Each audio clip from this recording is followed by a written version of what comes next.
പ്രിയപ്പെട്ടവരെ, ഇന്നേ ദിവസം നമ്മൾ ചിന്തിക്കാൻ പോകുന്നത് ഒരു ദൈവ വിശ്വാസ വിഷയത്തെ പറ്റിയാണ്. ദൈവം എന്തുകൊണ്ടാണ് ഭൂമിയിൽ ഈ കഷ്ടതകളൊക്കെ അനുവദിക്കുന്നു എന്നുള്ളൊരു കാര്യം.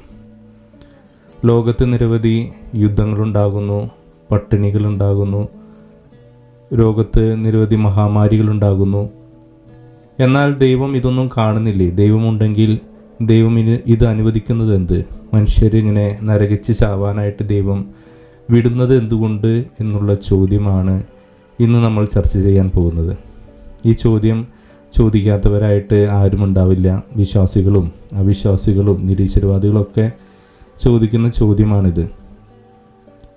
നിരീശ്വരവാദികളുടെ ഒരു പ്രധാന പോയിന്റ് തന്നെയാണ് നിങ്ങളുടെ ദൈവം നിങ്ങൾ ആരാധിക്കുന്ന ദൈവം, നിങ്ങൾ പ്രാർത്ഥിക്കുന്ന ദൈവം ഇത്ര വലിയ സർവശക്തനാണെങ്കിൽ എന്തുകൊണ്ട് ഈ ലോകത്ത് ഇത്രയധികം കഷ്ടതകൾ ദൈവത്തിൻ്റെ ജനത്തിന് കൊടുക്കുന്നു?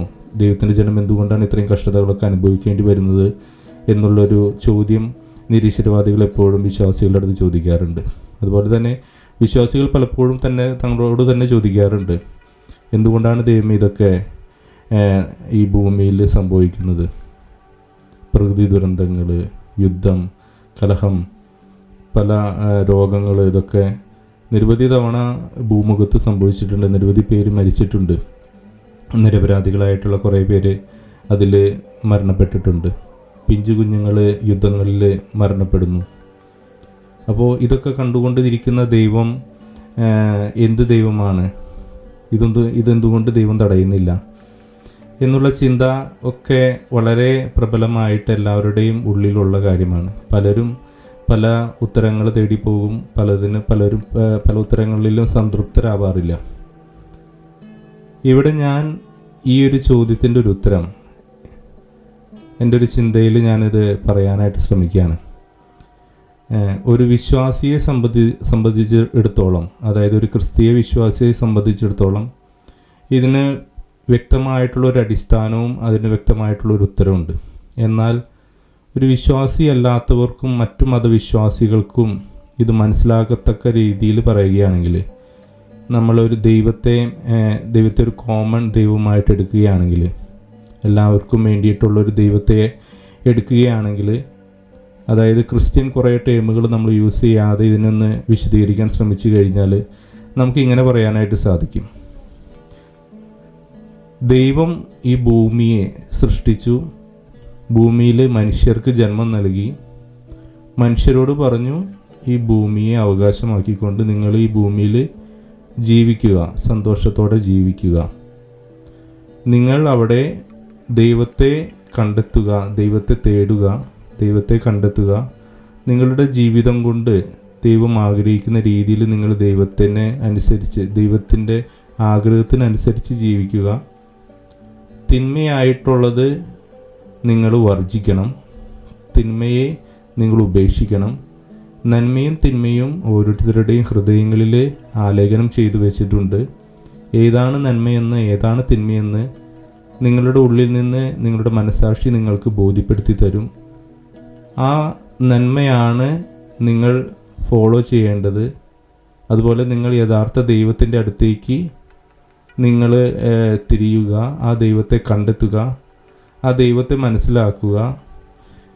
അങ്ങനെയുള്ള കുറച്ച് കാര്യങ്ങളാണ് ദൈവം മനുഷ്യരോട് ആവശ്യപ്പെടുന്നത്. അപ്പോൾ ഇതെപ്പോൾ പറഞ്ഞു, എങ്ങനെ പറഞ്ഞു എന്നുള്ളത് ചോദിക്കരുത്. കാരണം ഇത് എപ്പോഴും പറഞ്ഞിട്ടില്ല. പക്ഷേ ഇതാണ് ദൈവത്തിൻ്റെ ചിന്തയിലുള്ളൊരു കാര്യം. അപ്പോൾ ഇത് വ്യക്തമായിട്ട് എനിക്ക് പറയണമെങ്കിൽ ക്രിസ്തീയ വിശ്വാസത്തിൻ്റെ അടിത്തറ കൂടാതെ ഇത് പറയാനായിട്ട് സാധിക്കില്ല. ദൈവം എങ്ങനെയാണ് മനുഷ്യരെ ഭൂമിയിലേക്ക് അയച്ചതെന്നും ഭൂമിയിൽ എന്തുകൊണ്ട്, അത് എൻ്റെ ക്രിസ്തീയ വിശ്വാസത്തിൻ്റെ ബേസിക്സ് എന്നുള്ള ഒരു വീഡിയോയിൽ പറഞ്ഞിട്ടുണ്ട് വളരെ സിമ്പിളായിട്ട്. എന്താണ് ക്രിസ്തു വിശ്വാസം പറയുന്നത്, ക്രിസ്തവ വിശ്വാസം പറയുന്നത്, എന്താണ് ഈ മനുഷ്യരുടെ ഇങ്ങനെയൊരു ജീവിതത്തിന് കാരണം എന്നുള്ള ഒരു കാര്യത്തെപ്പറ്റി. അപ്പോൾ ഈ ഭൂമിയിലുള്ള ജീവിതം നമ്മൾ പറയുകയാണെങ്കിൽ ഇതൊരു പരീക്ഷയാണ്. ഇപ്പോൾ നമുക്കറിയാം, നമ്മളൊരു എക്സാം ഹാളിൽ ഇരിക്കുകയാണ്. ആ എക്സാം ഹാളിൽ കുറേ നിയമങ്ങളുണ്ട്. കോപ്പി അടിക്കാൻ പാടില്ല, എക്സ്റ്റേണൽ ഇൻഫ്ലുവൻസ് ഉണ്ടാകാൻ പാടില്ല. നമ്മളുടെ സ്വന്തമായിട്ടുള്ള കഴിവ് കൊണ്ട് നമ്മൾ ആ പരീക്ഷ എഴുതാണ്. അപ്പോൾ നിങ്ങളൊന്ന് ചിന്തിച്ച് പോകാം. നിങ്ങൾ ഒരു പരീക്ഷ ഹാളിൽ ഇരിക്കുന്നു, പരീക്ഷ പേപ്പർ കിട്ടി, ചോദ്യങ്ങൾ കിട്ടി, നിങ്ങൾക്കറിയാവുന്ന ഉത്തരം, നിങ്ങൾ പഠിച്ചിട്ടുള്ളതൊക്കെ നിങ്ങൾക്ക് എഴുതാൻ കഴിയും. പഠിക്കാത്തത് നിങ്ങൾ തെറ്റുത്തരം നിങ്ങൾക്ക് ചെയ്യേണ്ടി വരും. ചിലപ്പോൾ നിങ്ങൾക്ക് എഴുതാൻ കഴിയാതെ നിൽക്കും. അതുപോലെ തന്നെ നിങ്ങൾക്ക് എന്ത് പ്രശ്നം വന്നാലും നിങ്ങൾ തന്നെയാണ് അവിടെ അത് പരിഹരിക്കേണ്ടത്. ആ പരീക്ഷ ഹാളിൽ നിങ്ങൾക്ക് ആരുടെയും സഹായം ആ സമയത്ത് ലഭിക്കുകയില്ല.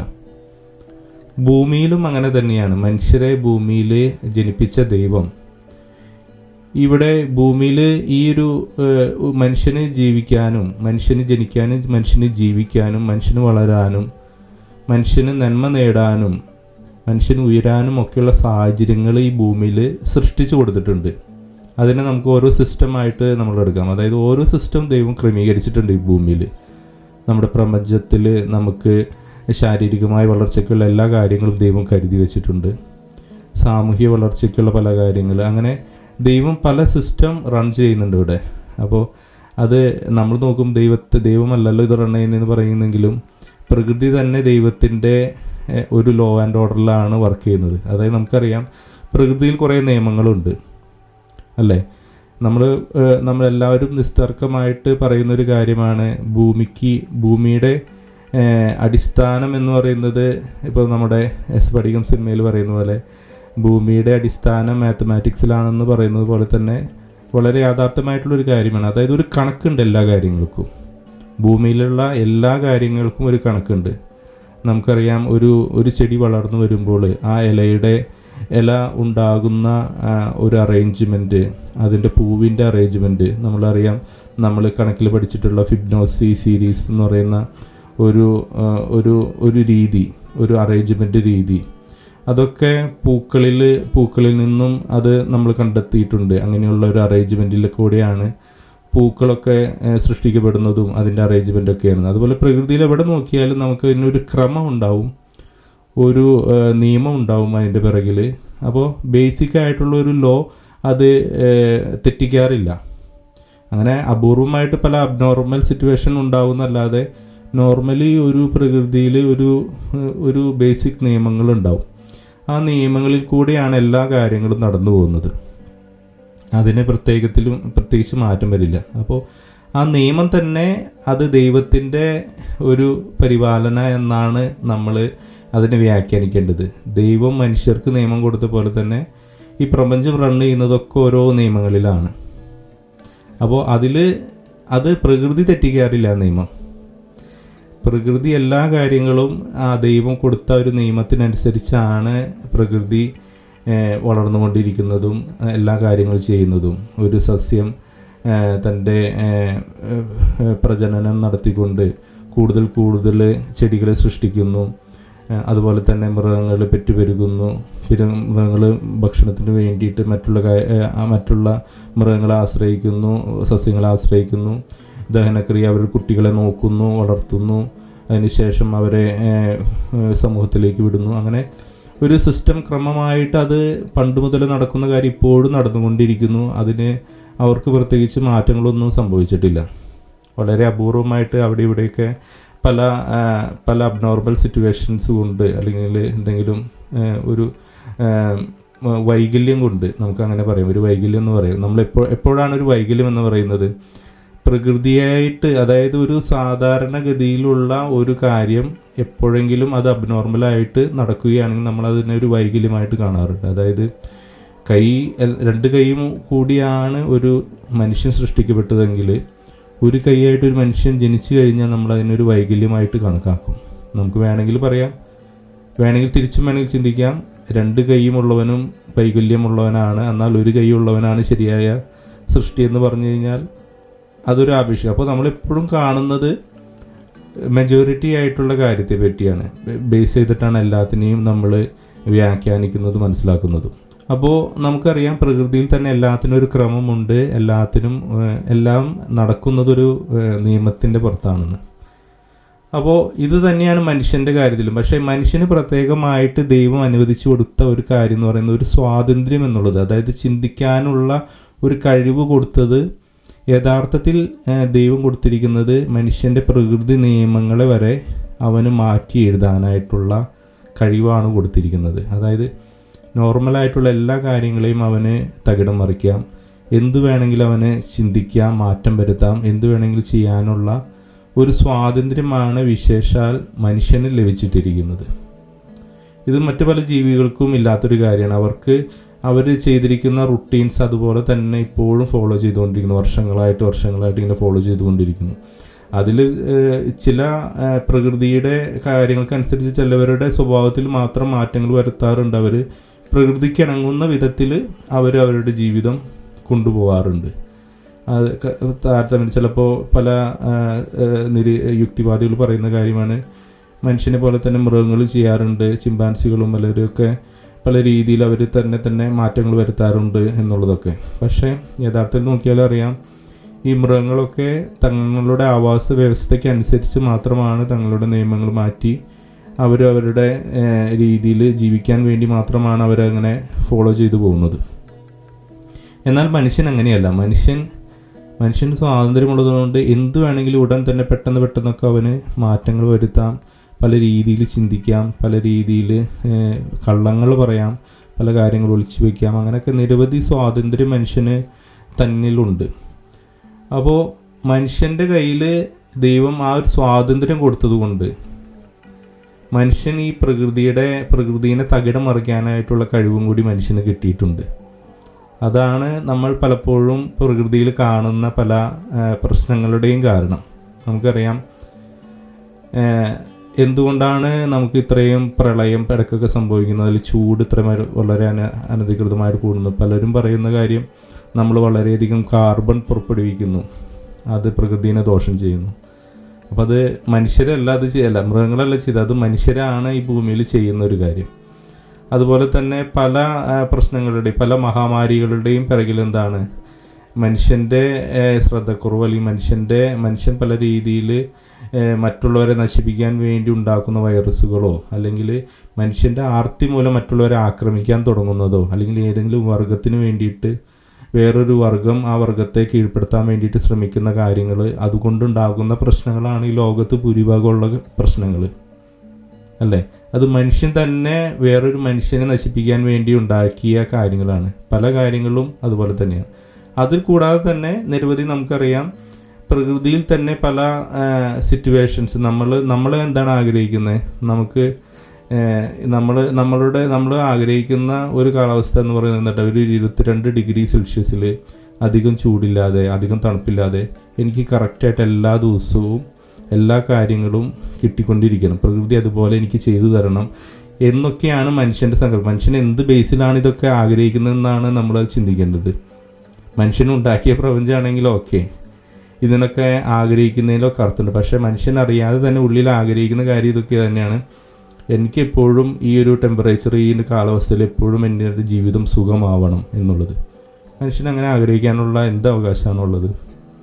ഈ പ്രപഞ്ചം തന്നെ ഇത്രയും നാൾ മനുഷ്യർക്ക് വേണ്ടിയിട്ട് മനുഷ്യൻ ഇത്രയധികം അതിക്രമങ്ങൾ കാണിച്ചിട്ട് പോലും പ്രകൃതിയെ മനുഷ്യൻ നശിപ്പിച്ച് മാക്സിമം എക്സ്പ്ലോയിറ്റ് ചെയ്ത് പ്രകൃതിയുടെ എല്ലാ അവസ്ഥകളെയും, അതായത് ദൈവം കൊടുത്ത മിനിമം നിയമങ്ങളിൽ റണ്ണ് ചെയ്ത് മനോഹരമായി പോയിക്കൊണ്ടിരിക്കുന്ന പ്രകൃതിയെ അവൻ്റെ ആർത്തി മൂലം, അവൻ്റെ ആഗ്രഹം മൂലം ആ നിയമങ്ങളെയൊക്കെ തകിടം മറിച്ചുകൊണ്ട് ആ പ്രകൃതിയെ നശിപ്പിച്ചുകൊണ്ട്, അതിൻ്റെ സന്തുലിതാവസ്ഥ നശിപ്പിച്ചുകൊണ്ട് മനുഷ്യൻ അതിനെ മാക്സിമം ഉപദ്രവിച്ചിട്ട് പോലും ആ പ്രകൃതി ഇപ്പോഴും മനുഷ്യനെ പ്രൊട്ടക്റ്റ് ചെയ്തുകൊണ്ടിരിക്കുകയാണ്.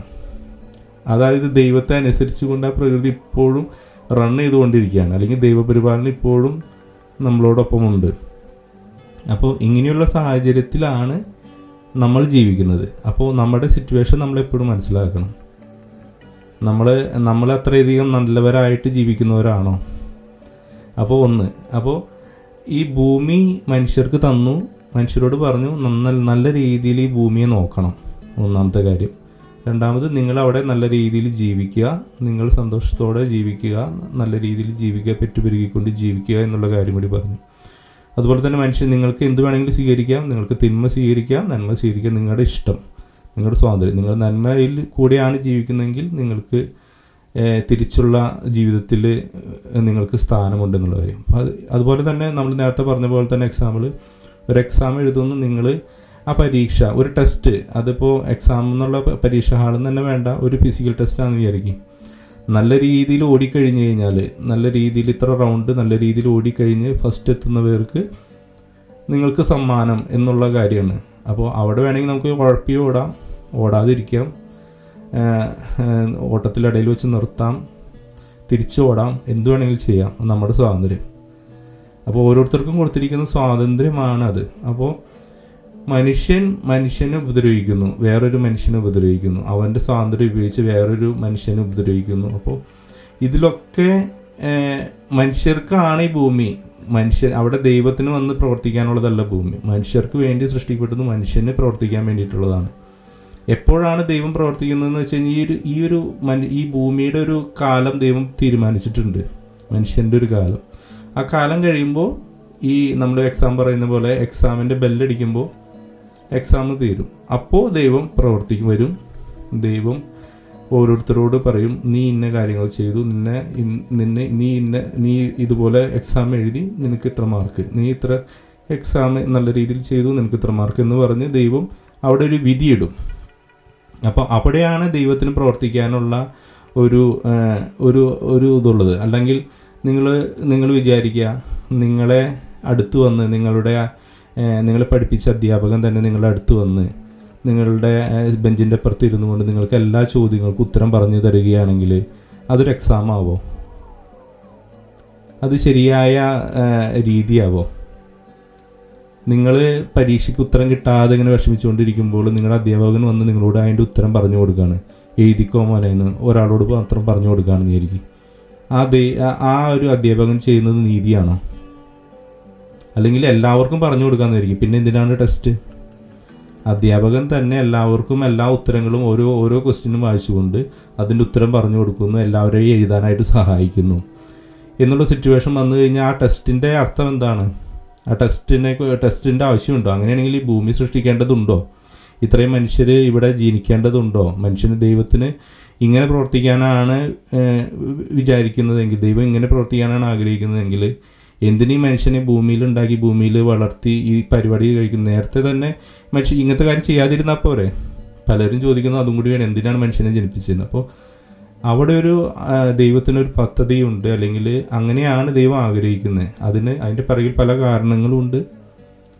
അപ്പോൾ അതെല്ലാം നമുക്ക് ഈ അവസാനത്തിലാണ് ഇതൊക്കെ വെളിവാക്കി നമ്മളോട് കറക്റ്റായിട്ട് എല്ലാ കാര്യങ്ങളും പറഞ്ഞു തരും. അപ്പോൾ നമ്മളോട് ക്രിസ്തീയ വിശ്വാസത്തിൽ അതിന് കൃത്യമായിട്ട് ദൈവം പറഞ്ഞു തരുന്നുണ്ട്.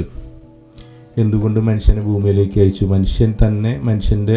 മനുഷ്യൻ ദൈവത്തെ തള്ളി പറഞ്ഞുകൊണ്ട് മനുഷ്യനെ തിന്മയിലേക്ക് ചാഞ്ഞു എന്നുള്ള രീതിയിലാണ് പറയുന്നത്. അപ്പോൾ അതോടൊപ്പം ദൈവം പറയുന്നൊരു കാര്യമുണ്ട്, ഈ ഭൂമി എന്നുള്ളത് നിങ്ങൾക്ക് ജീവിക്കാനുണ്ട്. അതുപോലെ തന്നെ ഇവിടെ വേറൊരു ശക്തിയുടെയും കൂടിയും ഒരു വാസസ്ഥലമാണ് ഭൂമി. അതെന്താണ്? തിന്മ എന്നുള്ള ഒരു ശക്തി, തിന്മ എന്നുള്ളൊരു വ്യക്തി, പിശാച് എന്ന് പറയുന്നൊരു വ്യക്തി. അപ്പോൾ ആ വ്യക്തിയും ഈ ഭൂമിയിലുണ്ട്. അപ്പോൾ അവനാണ് ഈ ഭൂമിയിൽ ദൈവത്തിൻ്റെ പ്രവൃത്തി ഇവിടെ നടക്കുന്നെങ്കിൽ, ദൈവത്തിൻ്റെ ക്രമങ്ങൾ ഇവിടെ നടന്നു പോകുന്നുണ്ടെങ്കിലും അവനും ഇവിടെ ഇൻഫ്ലുവൻസ് ചെയ്യാനായിട്ട് സാധിക്കും ഈ ഭൂമിയിൽ. പക്ഷേ അവനാകെ ഈ ഭൂമിയിൽ മാത്രമാണ് സ്വാതന്ത്ര്യമുള്ളത് പ്രവർത്തിക്കാനായിട്ട്. അപ്പോൾ അവൻ്റെ കെണിയിൽ അകപ്പെട്ടു പോകുന്നവർ. അപ്പോൾ അതിനാണ് ദൈവം പറയുന്നത്, നിങ്ങൾ തിന്മയിൽ നിന്ന് മാറി നിന്നോളൂ, തിന്മ ചെയ്യരുത്. തിന്മ ചെയ്തു കഴിഞ്ഞാൽ നിനക്ക് എൻ്റെ പ്രൊട്ടക്ഷനോ അല്ലെങ്കിൽ എൻ്റെ സഹായങ്ങളോ ഒന്നും ലഭിക്കുകയില്ല എന്നുള്ള കാര്യം. അപ്പോൾ ഇങ്ങനെ മനുഷ്യൻ ഈ പരീക്ഷ എഴുതേണ്ടതുണ്ട്. അല്ലെങ്കിൽ ഈ മനുഷ്യൻ ഭൂമിയിൽ ജീവിച്ചുകൊണ്ട് സ്വയം പ്രയത്നത്താൽ ദൈവത്തെ കണ്ടെത്തി നന്മ ഏതാണെന്ന് കണ്ടെത്തി നന്മ ചെയ്ത് തിന്മ മാറ്റി നിർത്തി കഷ്ടപ്പെട്ട് സഹിച്ച് ജീവിക്കേണ്ട മനുഷ്യനെ ദൈവം ഇടയിൽ വന്ന്, അതാണ് പറഞ്ഞത് ദൈവത്തിൻ്റെ മനുഷ്യനുമായിട്ടുള്ള സ്നേഹത്തിൻ്റെ ഒരു പാരമ്യം എന്ന് പറയുന്നത്. നമ്മളത് പറഞ്ഞു കഴിയുമ്പോൾ എല്ലാവർക്കും മനസ്സിലാവില്ല എന്താണ് ദൈവത്തിൻ്റെ സ്നേഹം എന്നുള്ളത്. അതായത് ഇതുപോലെ കഷ്ടപ്പെട്ട് ദൈവത്തെ കണ്ടെത്തി ദൈവത്തെ തിരിഞ്ഞ് പോകുന്ന ആൾക്കാർക്ക് മാത്രമാണ് ദൈവത്തിലേക്ക് തിരിച്ചെത്താനായിട്ട് സാധിക്കുന്നത്. ബാക്കിയുള്ളവരൊക്കെ ഈയാമ്പാറ്റ കൊഴിഞ്ഞു പോണ പോലെ ഈ ഭൂമിയിൽ നിന്ന് കഴിയുമ്പോൾ നശിച്ചു കൊണ്ടിരിക്കും എന്നുള്ള സങ്കല്പത്തിൽ ദൈവം ഈ മനുഷ്യനെ അത്രയധികം ഇഷ്ടപ്പെട്ടുകൊണ്ടാണ് സൃഷ്ടിച്ചത്.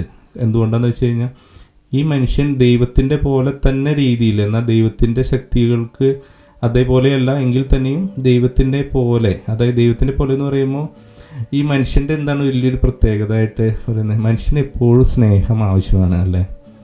ഭൂമിയിൽ എപ്പോഴും ഒരു വീട്ടിലായാലും എവിടെയായാലും മനുഷ്യനെ ഏറ്റവും അധികം ആഗ്രഹിക്കുന്നത് ഒരു വ്യക്തി എന്നെ സ്നേഹിക്കണം, പരിഗണിക്കണം.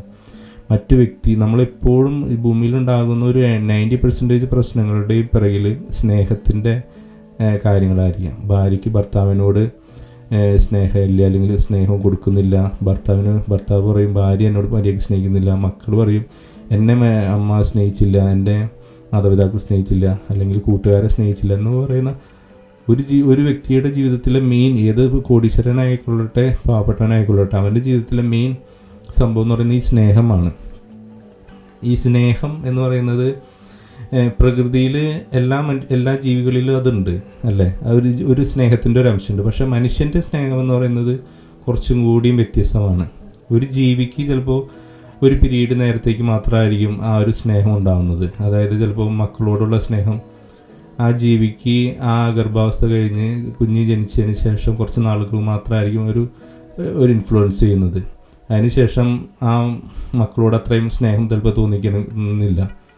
അത് പ്രകൃതിയുടെ ആ ഒരു സ്നേഹത്തിൻ്റെ ഒരു അംശം മാത്രമാണ് ഈ ജീവികളിലുള്ളത്. പക്ഷെ മനുഷ്യരിലാണ് അത് പൂർണ്ണതയായിട്ട് നിൽക്കുന്നത്, ദൈവത്തിൻ്റെ അതേപോലുള്ള സ്നേഹം. അപ്പോൾ ദൈവത്തിൻ്റെ ഒരു സവിശേഷതയാണ് ഈ സ്നേഹം എന്നുള്ള സംഭവം. ദൈവത്തിനും സ്നേഹത്തിലാണ് നിലനിൽക്കുന്നത്. ഇപ്പം എങ്ങനെ പറയും ദൈവശാസ്ത്രജ്ഞന്മാർ ദൈവം ത്രിത്വമാണെന്ന് പറയുമ്പോൾ അവർ ആ സ്നേഹത്തിലാണ്. ഈ പിതാവ്, പുത്രൻ, പരിശുദ്ധാത്മാവ് എന്ന് പറയുന്ന 3 ദൈവത്തിൻ്റെ രൂപത്തിൽ ഒരുമിച്ചിരുന്ന് അവർ സ്നേഹത്തിലാണ് കൂട്ടി വിളക്കപ്പെട്ടിരിക്കുന്നതെന്ന് പറയും. അതായത് നമുക്ക് സ്നേഹിക്കണമെങ്കിൽ ഒരാളും കൂടി കൂടിയേ തീരൂ അല്ലേ. അപ്പോൾ ദൈവം സ്നേഹമാവണമെങ്കിൽ ദൈവത്തിന് ഒന്നിൽ കൂടുതൽ ആൾക്കാരുണ്ടായാൽ മാത്രമാണ് ആ സ്നേഹം നടക്കുക. എന്നെ തന്നെ എനിക്ക് സ്നേഹിക്കാൻ പറ്റുമോ? അങ്ങനെ സ്വന്തമായിട്ട് സ്നേഹിക്കാനുള്ള രീതിയിൽ നമ്മൾ ആ സ്നേഹത്തിന് എന്തോരം നമുക്ക് എന്തൊക്കെ അതിൽ ചെയ്യാൻ പറ്റും. ഇപ്പം എനിക്ക് എന്നെ സ്നേഹമാണെന്ന് പറയും, ഞാനപ്പോൾ അതിൽ എന്താണ് എനിക്ക് ചെയ്തു കൊടുക്കാൻ പറ്റുന്നത്. അപ്പോൾ കൂടുതൽ വേറൊരു വ്യക്തിയിൽ നമ്മളെ സ്നേഹിക്കുമ്പോഴാണെങ്കിൽ വേറൊരു വ്യക്തിയും കൂടി ഉണ്ടെങ്കിലാണ് ആ സ്നേഹത്തിന് അങ്ങോട്ടും ഇങ്ങോട്ടും കൊടുക്കാനും കൈമാറാനും നമുക്ക് തിരിച്ച് കിട്ടാനും സാധിക്കുകയുള്ളൂ അല്ലേ. നമുക്ക് വേണമെങ്കിൽ നമ്മെ തന്നെ സ്നേഹിക്കും, പക്ഷെ നമുക്ക് സ്നേഹം തിരിച്ച് കിട്ടാൻ പറ്റുമോ? അപ്പോൾ തിരിച്ച് കിട്ടണമെങ്കിൽ വേറൊരാൾ നമുക്ക് തരണം. അപ്പോൾ അവിടെ 2-3 ആളുകൾ ഉണ്ടായിത്തീരും. അപ്പോൾ ദൈവം നിലനിൽക്കുന്നത് ഈ സ്നേഹത്തിൻ്റെ ഒരു ബന്ധത്തിലാണ്. അത് തന്നെയാണ് ഈ മനുഷ്യനും ദൈവം കൊടുത്തിരിക്കുന്നത്. നമുക്കറിയാം മനുഷ്യൻ എപ്പോഴും ക്രേവ് ചെയ്യുന്നത്, നമ്മൾ പലരും തെറ്റിദ്ധരിക്കുന്ന ഒരു കാര്യമാണ്. ചിലർക്കൊക്കെ പണത്തോട് കൂടുതൽ ആർത്തി, അല്ലെങ്കിൽ പവറിനോട് ആർത്തി, അല്ലെങ്കിൽ സ്ത്രീകളോട് ആർത്തി, അല്ലെങ്കിൽ അങ്ങനെയുള്ള പല കാര്യങ്ങളോട് ആർത്തി ഉണ്ടാവുന്നത്. എൻ്റെ മെയിൻ റീസൺ ഇതാണ്, അവൻ്റെ ഉള്ളിൽ സ്നേഹം ഇല്ലാത്തതിൻ്റെ ഒരവസ്ഥയാണ്. അതായത് ഉള്ളിൽ സ്നേഹമില്ലാതാവുമ്പോൾ അവർ പ്രകടിപ്പിക്കുന്നത് വേറെ രീതിയിലാണ്. ഇതൊക്കെ വൺസ് അവന് ഈ സ്നേഹം വന്ന് അവൻ്റെ ഹൃദയത്തിൽ ഫില്ലായി കഴിയുമ്പോൾ, ശൂന്യമായിരിക്കുന്ന അവൻ്റെ ഉള്ളിൽ ആ സ്നേഹം വന്ന് ഫില്ലായിക്കൊണ്ടിരിക്കുമ്പോൾ അവന് മറ്റുള്ള കാര്യങ്ങളുടെ ആവശ്യമില്ല, സന്തോഷപരമായിട്ട് ജീവിക്കും. കാരണം അവൻ്റെ ഉള്ളിൽ ആ സ്നേഹം നിറഞ്ഞതുകൊണ്ട് അവന് എപ്പോഴും സന്തോഷത്തോടെ ഇരിക്കാനായിട്ട് സാധിക്കും. അല്ലാത്തവരാണ് എപ്പോഴും ഓരോ നിമിഷവും അവർക്ക് ഡിപ്രഷൻ, അവർക്ക് എവിടെയെങ്കിലും അവർക്ക് സന്തോഷം തേടാനായിട്ട് ഒന്നല്ലെങ്കിൽ ലഹരി, മദ്യം, അല്ലെങ്കിൽ മറ്റു പല കാര്യങ്ങൾ, അതിലേക്കൊക്കെ അവർ പോകുന്നത് അതുകൊണ്ടാണ്. കാരണം ഉള്ളിൽ സന്തോഷമില്ല. ആ സന്തോഷം കിട്ടാനായിട്ട് ഏതൊക്കെ മാർഗങ്ങളാണോ ആ മാർഗത്തിലേക്കൊക്കെ ഇങ്ങനെ പോയിക്കൊണ്ടിരിക്കുക, എന്നിട്ട് ഇങ്ങനെ ഓടിക്കൊണ്ടിരിക്കും. പക്ഷേ എത്ര നിറച്ചാലും അവരുടെ അതിൽ നിന്ന് കിട്ടുന്ന സന്തോഷം അപ്പം തന്നെ പോയിക്കൊണ്ടിരിക്കും. നമ്മുടെ ഉള്ളിൽ നിറഞ്ഞു നിന്നാൽ മാത്രമാണ്. അതായത് ഓട്ടയായിട്ടുള്ള ഒരു പാത്രത്തിൽ നമ്മൾ എത്രയധികം ഒഴിച്ചുകൊണ്ടിരുന്നാലും അത് നിലനിൽക്കില്ല. എന്നാൽ ശരിയായുള്ളൊരു പാത്രം, അല്ലെങ്കിൽ ഓട്ടയൊന്നുമില്ലാത്ത പാത്രത്തിലേക്കാണ് ഇത് ഒഴിക്കുന്നതെങ്കിൽ അത് നിൽക്കും. അങ്ങനെയുള്ളൊരു പാത്രവും അങ്ങനെയുള്ളൊരു വെള്ളവും എന്ന് പറയുന്നത് ദൈവത്തിൻ്റെ ആ സ്നേഹം മാത്രമാണുള്ളത്. അപ്പോൾ നമ്മളിപ്പോൾ ദൈവസ്നേഹത്തിലേക്ക് കിടന്നു, പക്ഷേ നമ്മുടെ ക്വസ്റ്റ്യനിൽ അവിടെ കിടക്കുന്നു. അപ്പോൾ അതിൻ്റെ ഒരു ഭാഗം കൂടി ആയതുകൊണ്ടാണ് നമ്മൾ ദൈവസ്നേഹത്തെ പറ്റി പറഞ്ഞത്. അപ്പോൾ ദൈവം മനുഷ്യനെ അത്രയധികം സ്നേഹിക്കുന്നുണ്ട്. ഇന്ന് നമ്മൾ നമ്മുടെ മക്കളെ സ്നേഹിക്കുന്നത് പോലെ അതിനേക്കാളും 10,000-10,000 ഇരട്ടിയാണ് ദൈവത്തിന് മനുഷ്യനോടുള്ള സ്നേഹം. അപ്പോൾ ആയതുകൊണ്ട് ദൈവം എന്താ ചെയ്തതെന്ന് വെച്ച് കഴിഞ്ഞാൽ, ഇപ്പോൾ നമുക്കറിയാം, നമ്മുടെ മകൻ ഒരു കുട്ടി, നമ്മുടെ ഒരു 1-2 വയസ്സായ മകൻ ഓടിക്കൊണ്ടിരിക്കുന്ന സമയത്ത് നമ്മൾ പല സിനിമകൾ കണ്ടതാണ്. ഈ മകൻ വീഴുമ്പോൾ ഓടിച്ചെന്ന് മാതാപിതാക്കളെ പിടിച്ചെഴുന്നേൽപ്പിച്ച് വീണ്ടും ഓടിക്കുന്നു. അപ്പോൾ അവിടെ ആ മാതാപിതാക്കൾ ചെയ്യുന്നത് ഒരു തെറ്റാണ്. എങ്ങനെയാണ്? മറ്റുള്ളവരുടെ മുന്നിൽ തെറ്റാണ്. കാരണം നമ്മൾ നമ്മുടെ മകനെ അവിടെ പോയി സഹായിക്കുകയാണ്. പക്ഷെ നമ്മൾ ആ കുട്ടിയായതുകൊണ്ട് നമ്മൾ പിടിച്ച് വീണ്ടും എഴുന്നേൽപ്പിച്ച് വിടുന്നു, മറ്റുള്ളവരാരും കണക്കാക്കുന്നില്ല. പക്ഷെ അതുപോലെ തന്നെയാണ് ദൈവം ഈ മനുഷ്യൻ്റെ ജീവിതത്തിൽ ഇടപെടുന്നത് പലപ്പോഴും. കാരണം ദൈവം ആ മനുഷ്യൻ്റെ ജീവിതത്തിൽ ഫുൾ ടൈം ഇങ്ങനെ ഓരോ കാര്യങ്ങൾ ചെയ്തു കൊടുത്തുകൊണ്ടിരുന്ന് കഴിഞ്ഞ് കഴിഞ്ഞാൽ ഈ ഭൂമിയുടെ ഇതിൻ്റെയും അർത്ഥമില്ല, അല്ലെങ്കിൽ ദൈവം നീതിമാനല്ല എന്ന് പറയാം, അല്ലേ? അതായത് ഈ ഭൂമിയിൽ ഇങ്ങനെ ഒരു ടെസ്റ്റ് നടത്തേണ്ടത് അത്യാവശ്യമായതുകൊണ്ട്, അല്ലെങ്കിൽ ഒരു മനുഷ്യന് കടന്നു പോകേണ്ടത് ഒരു നിയമമാണ്. മനുഷ്യനത് കടന്നു പോയേ തീരും. അപ്പോൾ അതിൻ്റെ ഇടയിൽ വന്നിട്ട് ഓരോ മനുഷ്യനെയും സഹായിക്കുക എന്ന് പറയുന്നത് ചീറ്റിംഗ് ആണ് ശരിക്കും പറഞ്ഞാൽ. പക്ഷേ ദൈവത്തിന് മനുഷ്യനോട് അത്രയധികം സ്നേഹമുള്ളത് കൊണ്ടാണ് ദൈവം എന്താ ചെയ്തത്? ഓരോ സമയങ്ങളിൽ ഓരോ പ്രവാചകന്മാർ, ഓരോ മനുഷ്യരെ തിരഞ്ഞെടുത്ത്, അല്ലെങ്കിൽ അവർ കൂടെ പറയാനായിട്ട് ശ്രമിച്ചു, നിങ്ങൾ പോകുന്നത് തെറ്റാ. അതായത് ആദ്യം മനുഷ്യനെ സൃഷ്ടിച്ചു, മനുഷ്യനോട് ഇവിടുന്ന് അവിടെ വരെ പോകാൻ പറഞ്ഞു. പകുതി ചെല്ലുമ്പോഴേക്കും മനുഷ്യൻ വേറെ വഴിക്ക് തിരിഞ്ഞു പോകും. എത്രയധികം ശ്രമിച്ചാലും ഈ മനുഷ്യൻ നേരെ വഴിക്ക് പോകുന്നില്ല. കാരണം അവന് സൈഡിലും ഇടതും വലതുമുള്ള പല കാര്യങ്ങളിൽ ശ്രദ്ധ പോകുന്നു. അവൻ അതിൻ്റെ പിന്നാലെ, ഓരോരുത്തർ വന്ന് സൈഡിൽ നിന്ന് വിളിക്കുമ്പോൾ അവൻ്റെ പിന്നാലെ പോകുന്നു, അല്ലെങ്കിൽ ഇവൻ്റെ പിന്നാലെ വന്നു. ദൈവം ആഗ്രഹിക്കുന്ന പോലെ മനുഷ്യനൊരു നേർവഴിക്ക് പോകുന്നില്ല. അപ്പോൾ ആ സമയത്താണ് ദൈവം ഓരോ പ്രവാചകന്മാരെന്നുള്ള രീതിയിൽ ഈ ബൈബിളിൽ ഇങ്ങനെ ഓരോരുത്തരെ അവതരിപ്പിക്കും. അതായത് ഈ ലോകത്തിലേക്ക് ഓരോ കാലഘട്ടങ്ങളിൽ ഓരോരുത്തരോട് തിരഞ്ഞെടുത്തുകൊണ്ട് അവരിൽ കൂടെ സംസാരിക്കുന്നു. നിങ്ങളിങ്ങനെ പോകരുത്, ഇത് തെറ്റാണ്, നേരെ പോവോ. അപ്പോൾ ഓരോരുത്തരും പറയുമ്പോൾ മനുഷ്യർ കുറച്ച് നേരം അവരൊക്കെ കേൾക്കും. കുറച്ച് കഴിയുമ്പോൾ ഇത് കള്ളന്മാരാന്ന് പറഞ്ഞിട്ട്, അല്ലെങ്കിൽ അവരുടെ കാലഘട്ടം കഴിയുമ്പോൾ വീണ്ടും ഈ മനുഷ്യർ വീണ്ടും വഴി തെറ്റിപ്പോവും. അങ്ങനെ വഴി തെറ്റി ഈ മനുഷ്യൻ്റെ കാലഘട്ടത്തിൽ ഒരു മനുഷ്യനും നേർവഴിക്ക് സഞ്ചരിക്കുന്നില്ല, നേർരേഖയിൽ പോകുന്നില്ല.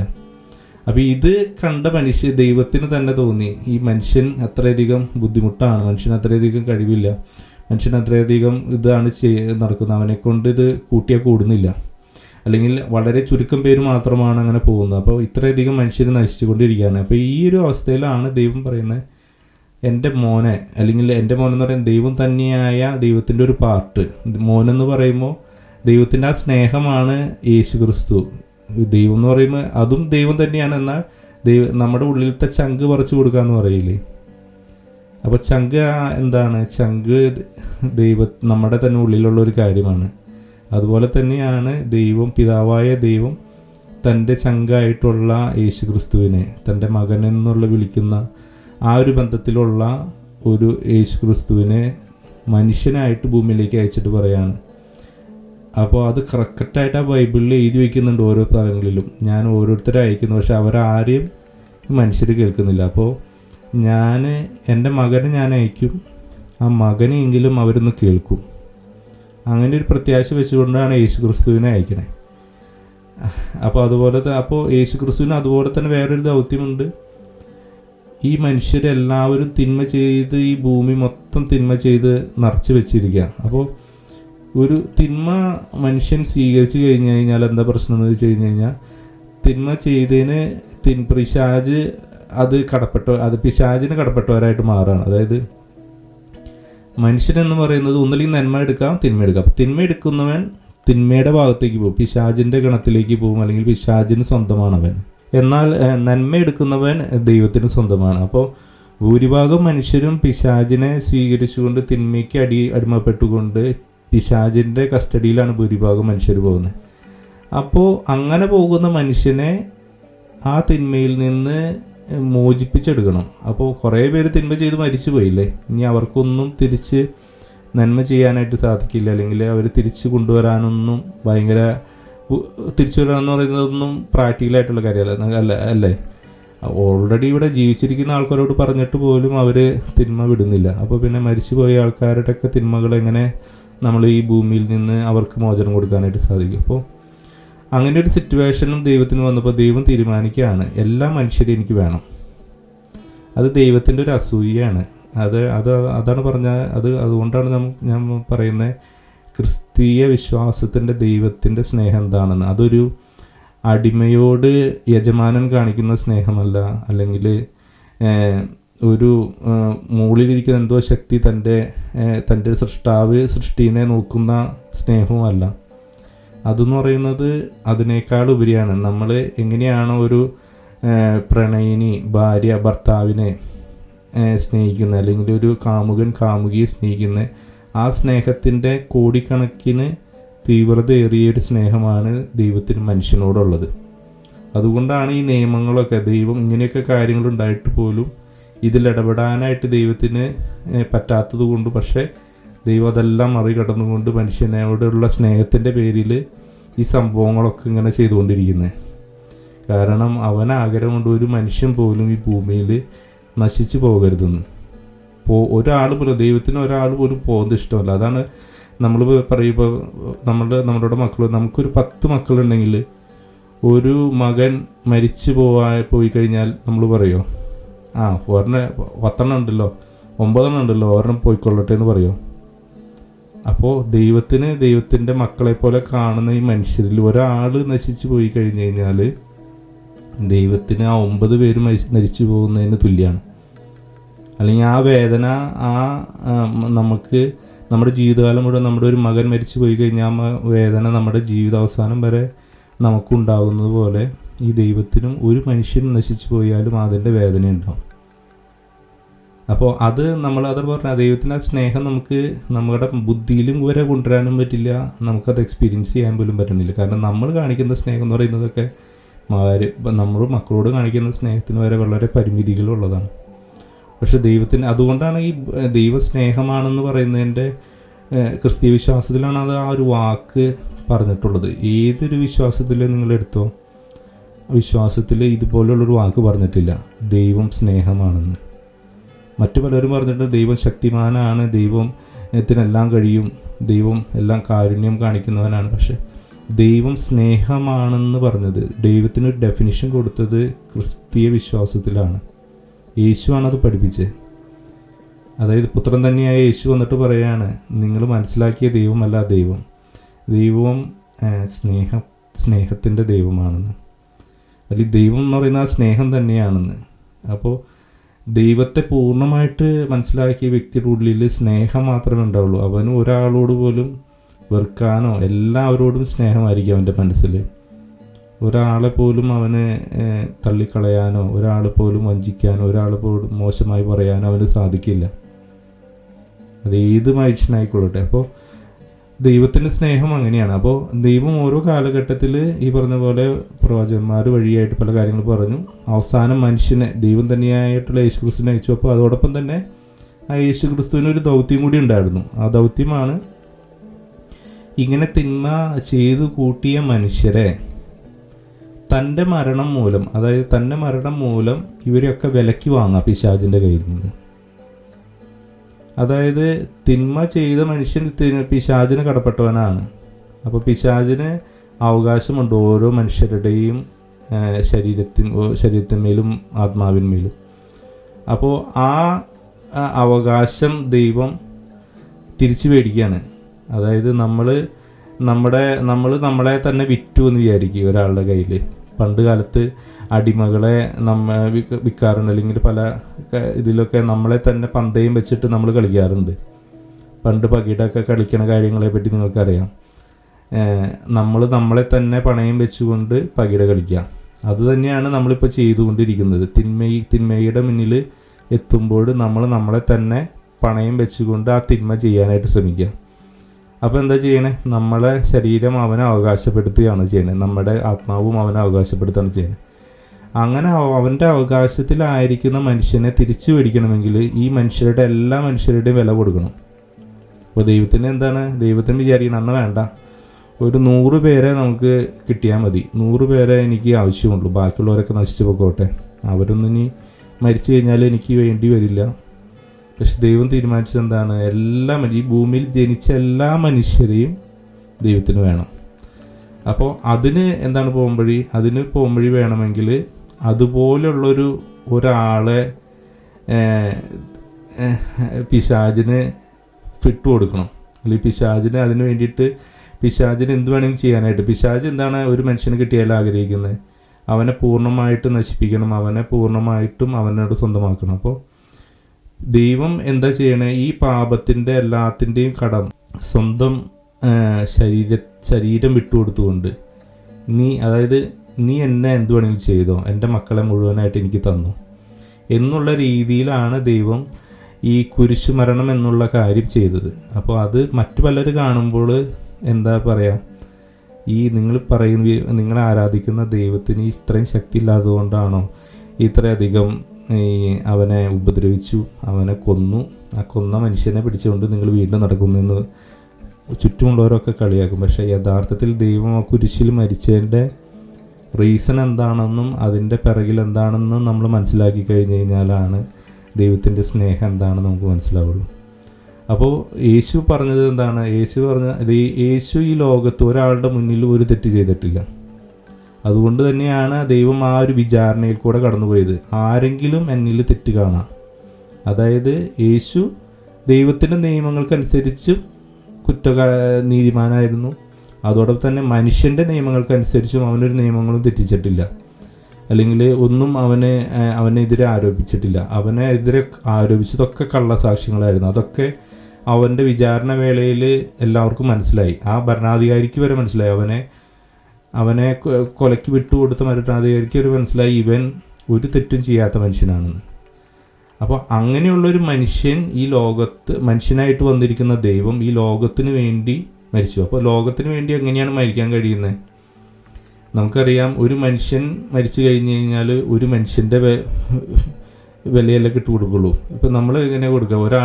ഒരാൾക്ക് ഒരാളല്ലേ നമുക്ക് ചെയ്യാൻ പറ്റുള്ളൂ. അപ്പോൾ യേശു മരിച്ചു കഴിഞ്ഞാൽ ഒരാളെ മാത്രമേ രക്ഷിക്കാനായിട്ട് സാധിക്കുകയുള്ളായിരുന്നു. പക്ഷേ യേശു ദൈവമായതുകൊണ്ട് ദൈവം എന്ന് പറയുന്നത് ഇൻഫിനിറ്റി ആയതുകൊണ്ട് നമുക്ക് മനുഷ്യന് സങ്കല്പിക്കാൻ കഴിയാത്ത, അല്ലെങ്കിൽ ആ ഒരു ഇൻഫിനിറ്റി ലെവലിലുള്ള ആ ഓറയിലുള്ള ദൈവം അങ്ങനെ ആയതുകൊണ്ട് ദൈവത്തിന് ടൈം ബാരിയർ ഇല്ലാത്തത് കൊണ്ടും ദൈവം എല്ലായിടത്തും ഒരുപോലെ ഒരുമിച്ച് ഉള്ളതുകൊണ്ടും ദൈവത്തിന് മാത്രമാണ് പകുതി മനുഷ്യനും പകുതി ദൈവവുമായിട്ടുള്ള യേശു ക്രിസ്തുവിന് മാത്രമാണ് ഈ മനുഷ്യർക്കൊക്കെ വേണ്ടിയിട്ട് മരിക്കാനായിട്ട് സാധിക്കുള്ളൂ. അതുകൊണ്ട് തന്നെയാണ് ദൈവം മനുഷ്യനായിട്ട് വന്നതും ഈ ലോകത്തിലുള്ള എല്ലാ മനുഷ്യർക്കും വേണ്ടി മരിക്കാൻ പറ്റും. അത് നമ്മൾ വിചാരിക്കുക, ഇപ്പോൾ നമ്മൾ ദൈവം ഒരാളെ സെലക്ട് ചെയ്യാമെന്ന് വിചാരിക്കും, ഒരു നല്ലൊരു മനുഷ്യനെ സെലക്ട് ചെയ്തു. ഇഷ്ടംപോലെ നിരവധി മനുഷ്യർ ഈ ഭൂമിയിൽ ഉണ്ടായിരുന്നു. ദൈവം യേശു വരുന്ന സമയത്ത് നിരവധി മനുഷ്യർ മുമ്പും ഉണ്ടായിരുന്നു. ബൈബിളിലൊക്കെ നല്ല നീതിമാന്മാരായിട്ടുള്ളൂ, നല്ല രീതിയിൽ ജീവിച്ചിരുന്നു. അവരുടെ മരണം വേണമെങ്കിൽ അവരെ കൊണ്ട് വേണമെങ്കിൽ ഈ ലോകത്തെ എല്ലാവരെയും രക്ഷിക്കാൻ വേണ്ടി ദൈവത്തിന് തീരുമാനിക്കായിരുന്നു.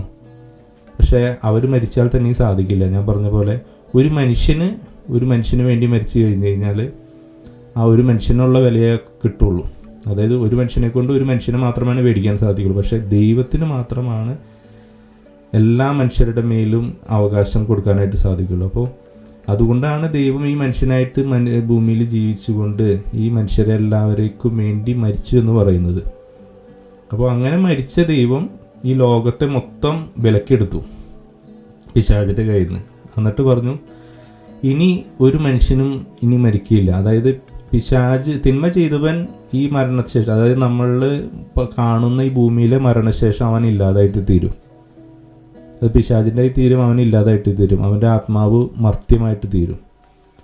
എന്നാൽ ദൈവത്തിൽ വിശ്വസിക്കുന്നവൻ, യേശുക്രിസ്തുവിൽ വിശ്വസിക്കുന്നത്, അതായത് യേശുക്രിസ്തു മാത്രമാണ് ഈ മനുഷ്യരെ വിലക്കെടുത്തിരിക്കുന്നത്, പിശാചിൻ്റെ കയ്യിൽ നിന്ന് വിലക്കെടുത്തത്. അപ്പോൾ യേശുക്രിസ്തുവിൽ വിശ്വസിക്കുന്നവൻ മാത്രമാണ് യേശുക്രിസ്തു നേടിയ ഈ രക്ഷ, അതായത് പിശാചിൻ്റെ അടുത്ത് നിന്നും മേടിച്ച അതിൽ അവകാശമുള്ളൂ.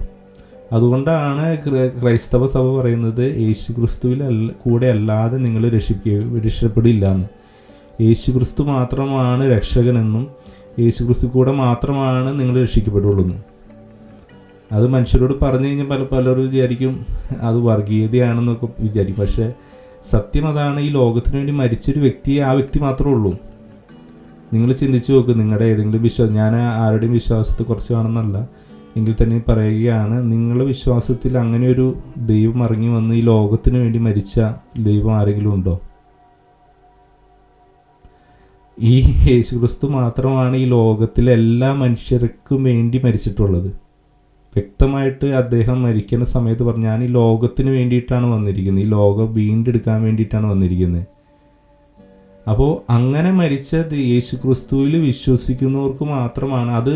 ക്രിസ്തുവിൽ അംഗത്വം എടുക്കണമെന്നോ അല്ലെങ്കിൽ ക്രിസ്ത്യാനിറ്റിയിൽ അംഗത്വം എടുക്കണമെന്നൊന്നും മതം മാറണമെന്നൊന്നല്ല പറയുന്നത്. പക്ഷേ യേശുക്രിസ്തുവിൽ നിങ്ങൾ വിശ്വസിക്കണം.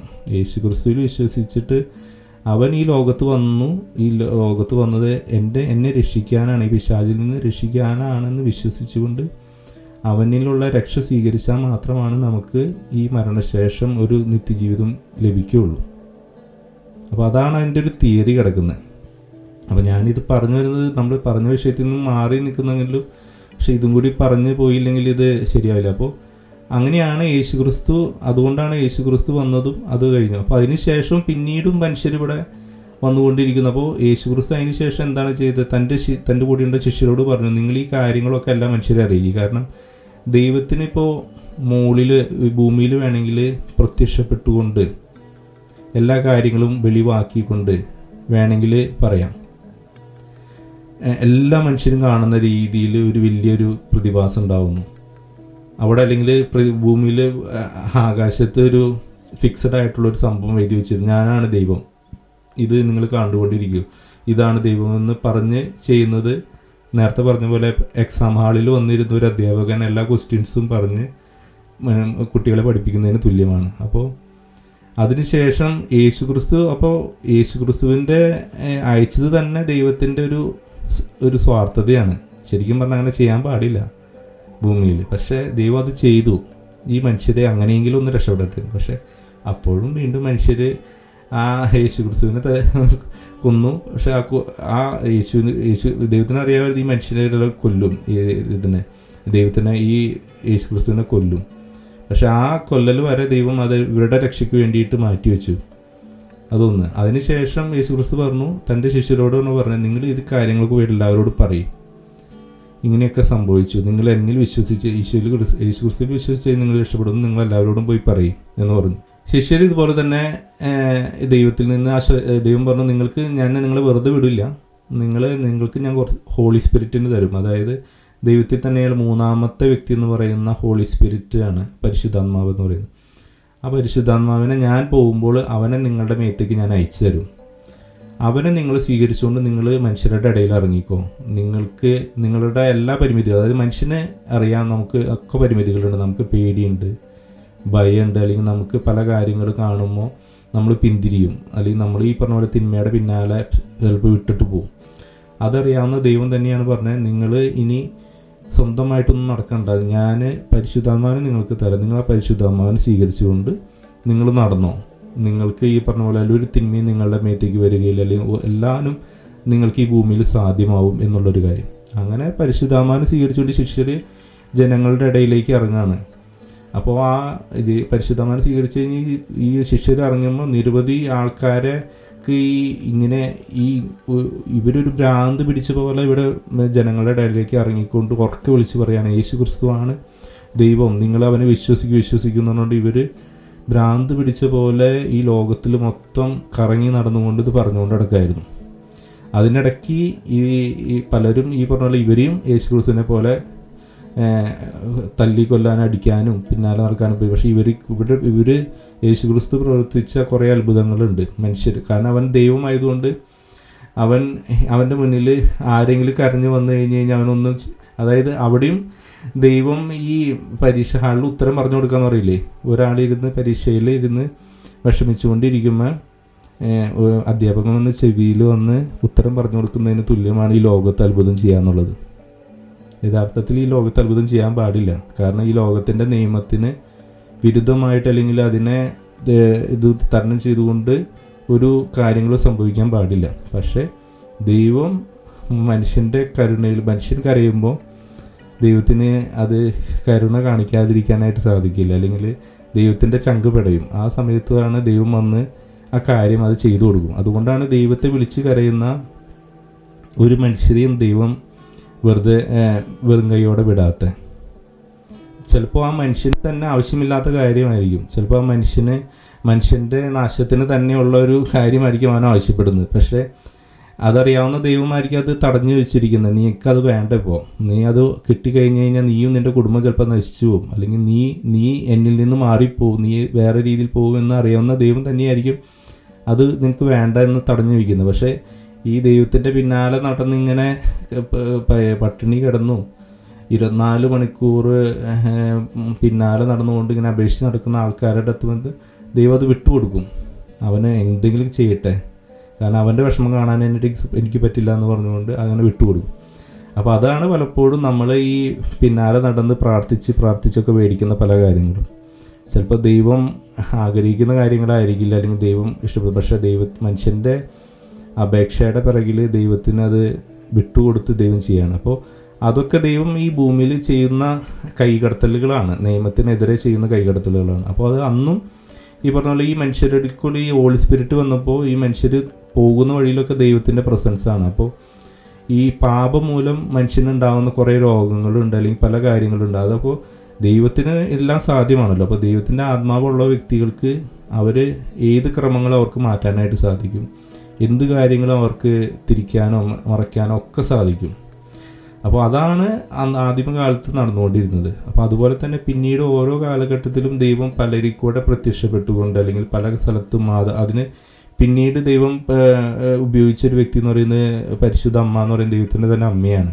പരിശുദ്ധ അമ്മ യേശുവിൻ്റെ മരണശേഷം യേശു ഉയർത്തെഴുന്നേറ്റു, അതിൻ്റെ കൂടെ പരിശുദ്ധ അമ്മയെ സ്വർഗത്തിലേക്ക് കൊണ്ടുപോയി എന്നാണ് നമ്മൾ ക്രിസ്ത്യാനികൾ വിശ്വസിക്കുന്നത്. അപ്പോൾ പിന്നെ ഈ പരിശുദ്ധമ്മയാണ് ദൈവം പല സ്ഥലങ്ങളിലും അയക്കുന്നത്, ഇവരോട് വന്ന് വാണിംഗ് ചെയ്യാനും പല കാര്യങ്ങളും ഇവരെ പറഞ്ഞ് മനസ്സിലാക്കാനും. മനുഷ്യരുടെ തെറ്റിലേക്ക് പോകുമ്പോൾ മനുഷ്യരങ്ങനെ നശിച്ചു പോകുന്നത് കാണുമ്പോൾ വീണ്ടും വിഷമം വന്നിട്ട് ദൈവം ഈ പരിശുദ്ധ അമ്മയും ഇങ്ങനെ പരിശുദ്ധ അമ്മയാണ് ഏറ്റവും കൂടുതൽ യൂസ് ചെയ്തിരിക്കുന്നത് ഈ ഭൂമിയിൽ. അപ്പോൾ അതിനാണ് ജപമാല പരിശുദ്ധ അമ്മ തരുന്നതും, അതുപോലെ പല പരിശുദ്ധ അമ്മയുടെ ബന്ധപ്പെട്ടുള്ള പല ഭക്തകൃത്യങ്ങളും ഈ ഭൂമിയിൽ നടക്കുന്നതും. ഈ മനുഷ്യർ തിരിയാൻ വേണ്ടിയിട്ട് വീണ്ടും ദൈവത്തിലേക്ക് തിരിയാൻ വേണ്ടിയിട്ടാണ് ഈ പരിശുദ്ധ അമ്മ പല സ്ഥലങ്ങളിൽ പ്രത്യക്ഷപ്പെട്ടുകൊണ്ട് പല കാര്യങ്ങൾ പറഞ്ഞതും പല മെസ്സേജുകളും ഭൂമിയിൽ ചെയ്തു. അപ്പോൾ വീണ്ടും ദൈവം ഹെൽപ്പ് ചെയ്തുകൊണ്ടിരിക്കുകയാണ് ഇപ്പോഴും മനുഷ്യനെ അന്നേ തന്നെ പരിശുദ്ധാത്മാവിനെ. അപ്പോൾ ദൈവം പറഞ്ഞത് എന്നിൽ വിശ്വസിക്കുന്നവന് ഈ പരിശുദ്ധാത്മാവിനെ നിങ്ങൾക്ക് കിട്ടും. അപ്പോൾ നിങ്ങൾ വീണ്ടും നിങ്ങളുടെ കഴിവുകൊണ്ട് പിന്നാലെ നടക്കേണ്ട ആവശ്യമില്ല. നിങ്ങൾക്ക് ഹോളി സ്പിരിറ്റ് ലഭിച്ചു കഴിഞ്ഞാൽ നിങ്ങൾക്ക് എല്ലാ കാര്യങ്ങളും ബോധ്യപ്പെടും. നിങ്ങൾക്ക് എല്ലാ കാര്യങ്ങളും ചെയ്യാനായിട്ട് നിങ്ങൾ ശക്തി പ്രാപിക്കും. തിന്മയിൽ നിന്ന് അകന്ന് നിൽക്കാനായിട്ട് നിങ്ങൾക്ക് ശക്തി കിട്ടും. എന്നിട്ടും മനുഷ്യൻ ഈ ഹോളി സ്പിരിറ്റും മേടിക്കുന്നില്ല, യേശുവിലും വിശ്വസിക്കുന്നില്ല. ഇപ്പോഴും വീണ്ടും ഈ തിന്മയുടെ പിന്നാലെ ഇങ്ങനെ നടന്നുകൊണ്ടിരിക്കുക ഓരോ മനുഷ്യരും. അല്ലെങ്കിൽ ഒരു പ്രാവശ്യം സ്വീകരിച്ച മനുഷ്യർ, ദൈവത്തിൽ വിശ്വസിച്ച മനുഷ്യൻ. ഈ പഴയ നിയമത്തിൽ ഒരു കഥയുണ്ട്. ഈ യാക്കോബ് ഏസാവിനായിരുന്നു അവകാശം കിട്ടേണ്ടത്. എല്ലാ അവകാശങ്ങളും പിതാവിൻ്റെ എല്ലാ അവകാശങ്ങളും അനുഗ്രഹങ്ങളും കിട്ടേണ്ടത് ഏസാവിനായിരുന്നു. പക്ഷേ ഏസാവിന് വിശന്ന് വരുന്ന സമയത്ത് യാക്കോബ് അവിടെ ഒരു പയറ് പായസം ഉണ്ടാക്കിക്കൊണ്ടിരിക്കുകയായിരുന്നു വീട്ടിൽ. അപ്പോൾ ഏസാവിന് അത് ഭയങ്കരമായിട്ട് ആർത്തി മൂത്തുകൊണ്ട് ആ പയറ് പായസം എനിക്ക് തരാനായിട്ട് പറയണം. അപ്പോൾ യാക്കോബ് പറയാണ്, ഞാൻ പയർ പായസം തന്നു കഴിഞ്ഞാൽ നിൻ്റെ അവകാശം മൊത്തം എനിക്ക് തരുമെന്ന് ചോദിക്കുന്നു. അപ്പോൾ ഏസാവ് പറഞ്ഞു, അതിനെന്താ, എനിക്കിപ്പോൾ പയർ പായസം കിട്ടിയാൽ മതി, എനിക്കിപ്പോൾ ഭയങ്കരമായിട്ട് വിശക്കുന്നു, എനിക്ക് അത് കിട്ടിയിട്ട് എനിക്കിപ്പോൾ അതാണ് വേണ്ടതെന്ന് പറഞ്ഞിട്ട് ഈ അവകാശവും പിതാവിൻ്റെ അവകാശവും അനുഗ്രഹവും ഒക്കെ യാക്കോബിന് വിട്ടുകൊടുത്തുകൊണ്ട് ആ പയർ പായസം കുടിക്കാനായിട്ട് ഇത് മേടിക്കുകയാണ്. എന്നിട്ട് പയർ പായസം കുടിക്കുന്നു, അവന് വിശപ്പ് മാറ്റുന്നു, അവൻ പോകുന്നു. പക്ഷേ അവൻ എന്താണ് അവിടെ ചെയ്തതെന്ന് അവന് പോലും അറിയില്ല. കാരണം അവന് ലഭിക്കാവുന്ന ഏറ്റവും വലിയ അനുഗ്രഹമായിരുന്നു, അവൻ്റെ ഭാവിക്കും എല്ലാത്തിനും കിട്ടേണ്ട ഒരു അനുഗ്രഹത്തെ അവൻ വെറും ഒരു പയർ പായസം, ഒരു നിമിഷത്തെ ആഗ്രഹത്തിൻ്റെ പേരിൽ അത് വേണ്ടെന്ന് വെച്ചു. അത് തന്നെയാണ് മനുഷ്യർ ഇപ്പോഴും ഓരോ തിന്മ ചെയ്യുമ്പോൾ ചെയ്യുന്നത്. തിന്മ ചെയ്യുമ്പോൾ ആ നിമിഷ സുഖത്തിന് വേണ്ടിയിട്ട് തനിക്ക് കിട്ടേണ്ട വലിയ സൗഭാഗ്യത്തെ, തനിക്ക് കിട്ടേണ്ട വലിയ അനുഗ്രഹത്തെ, തനിക്ക് കിട്ടേണ്ട നിത്യജീവിതത്തെ അവൻ വിറ്റിട്ട് ആ പയർ പായസം മേടിച്ച് കുടിക്കുന്ന ഏസാവിന് തുല്യമാണ് ഇന്ന് ഓരോ മനുഷ്യരും. അപ്പോൾ അങ്ങനെയാണ് ഭൂമി റൺ ചെയ്തുകൊണ്ടിരിക്കുന്നത്. അപ്പോൾ മനുഷ്യൻ തന്നെ മനുഷ്യരെ നശിപ്പിച്ചുകൊണ്ടിരിക്കുകയാണ് ഈ ഭൂമിയിൽ. അപ്പോൾ അതിന് ദൈവത്തെ കുറ്റം പറഞ്ഞിട്ട് കാര്യമുണ്ടോ? ഒരു മനുഷ്യൻ വേറൊരു മനുഷ്യനെ നശിപ്പിക്കുന്നു. അപ്പോൾ അതിൽ ദൈവത്തിൽ വിശ്വസിക്കും. മരണം എന്ന് പറയുന്ന സംഭവം എന്ന് പറയുന്നത് എപ്പോൾ മരിച്ചാലും അതിൽ പ്രത്യേകിച്ച് ഒരു വിഷമിക്കേണ്ട ആവശ്യമോ അല്ലെങ്കിൽ അത് ജീവിതത്തിൻ്റെ അന്ത്യമായിട്ടോ നമ്മൾ കാണുന്നില്ല. അപ്പോൾ മരിച്ചു കഴിഞ്ഞാൽ ദൈവത്തിൻ്റെ അടുത്തേക്ക് എത്തുന്ന ഒരു വ്യക്തിക്ക് ഈ ഭൂമിയിലുള്ള ജീവിതം എന്ന് പറയുന്നത് നരകജീവിതമാണ് ശരിക്കും, അല്ലേ? കാരണം എന്താണെന്ന് വെച്ച് കഴിഞ്ഞാൽ നിത്യജീവിതത്തിലാണ് യഥാർത്ഥമായിട്ടുള്ള ഇതിൻ്റെ ഒരു ജീവിതമുള്ളത്. ഇവിടെ പരിപൂർണമായിട്ടുള്ളൊരു ജീവിതവും അവിടെയാണ് ദൈവത്തോടൊപ്പമുള്ള ഒരു വാസവും ഉള്ളത് എന്ന് വിശ്വസിക്കുന്ന ഒരു വ്യക്തിക്ക് ഈ ഭൂമിയിൽ നമ്മളെന്താണ് ഓരോ നിമിഷവും ഓരോ ദിവസവും നമുക്കുണ്ടാകുന്ന പ്രശ്നങ്ങൾ, നമുക്കുണ്ടാകുന്ന ബുദ്ധിമുട്ടുകൾ, നമ്മൾ ഓരോരുത്തരും ഈ ഭൂമിയിൽ ജീവിക്കുക എന്ന് പറയുന്നത് നമുക്കിവിടെ സന്തോഷം കിട്ടുന്നുണ്ടെങ്കിൽ ആ സന്തോഷങ്ങളൊക്കെ നിത്യതയോട് തുലനം ചെയ്യുമ്പോൾ വളരെ നിസ്സാരമാണ്, വളരെ ചെറിയൊരു സന്തോഷമാണ്. അപ്പോൾ ആ ഒരു മരണാനന്തര ജീവിതത്തിൻ്റെ എൻ്റെ ഒരു വീഡിയോയിൽ പറയുന്നുണ്ട് എന്താണ് സ്വർഗീയ ജീവിതം എന്നുള്ളതിനെ പറ്റി.